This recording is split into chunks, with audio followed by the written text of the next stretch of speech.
पंढरपूरमधल्या खचलेल्या पालखी मार्गाची आता वेगाने दुरुस्ती सुरू झाली आहे। एबीपी माझाच्या बातमीचा हा इम्पॅक्ट आहे।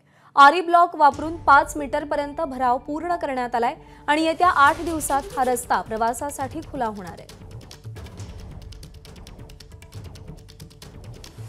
पालखी मार्गावर ज्या ठिकाणी काही ठिकाणी रस्ता खचायला लागला होता त्याची दुरुस्ती आता वेगाने सुरू झालेली आहे। एबीपी माझाने हे वास्तव समोर आणलं होतं आणि त्यानंतर आता प्रशासनाने आणि जिल्हाधिकाऱ्यांनी ही तातडीने पूर्ण करण्याचे आदेश दिले आणि त्या दृष्टीने आता हा जो पूर्वीची भिंत होती त्याच्या अलीकडनं आरे वॉल नावाची भिंत अजून एक उभा करणं सुरू आहे आणि त्याच्या दोन्ही बाजूला मुरुम भरणं जात आहे।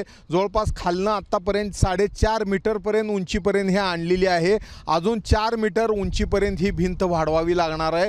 रोज साधारण पाऊण मीटर एवढ्या वेगाने, पाऊण ते 1 मीटर वेगाने भिंत वर येत चाललेली आहे आणि जशी जशी भिंत वर येते तसं तसं याची फिलिंग केलं जात आहे आणि त्या पद्धतीनं हा जो रस्ता आहे या रस्त्याच्या इकडच्या बाजूला जे खचलेलं दिसते त्या ठिकाणी संपूर्ण अशा पद्धतीनं गार्ड वॉल, आरे वॉल होणार आहे आणि त्यानंतर पुढच्या 7 ते 8 दिवसात हा रस्ता परत पूर्वीसारखा होणार आहे आणि पुढच्या या वेळेला ज्या पालखी सोहळे ते सुरक्षितरित्या या रस्त्यावरून जाऊ शकणार आहेत। कॅमेरामन सचिन जाडेसह सुनील दिवाण, एबीपी माझा।